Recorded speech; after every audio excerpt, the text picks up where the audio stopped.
তো গাইস প্রথমে এই ভিডিওটি দেখো তারপরে যাওয়া বলা বন্ধের করা কিছু ফানি কমেন্ট পড়বো সো লেটস গো चलिए शुरू करते हैं। এটা বাংলাদেশ, এটা পাকিস্তান না রে বাবা, এটা ইন্ডিয়া না। বাংলাদেশের মানুষটা আমার আল্লাহ তাআলা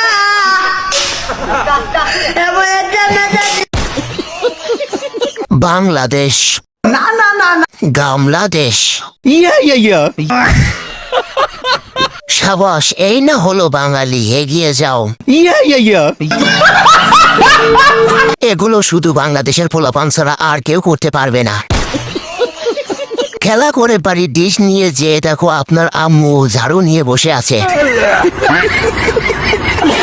আপনাদের এলাকায় কি শীত চলে এসেছে নাকি? আমাদের এলাকায় তো এখনো আসেনি। ব্যাট নাই তো কি হয়েছে, বাটি তো আছে।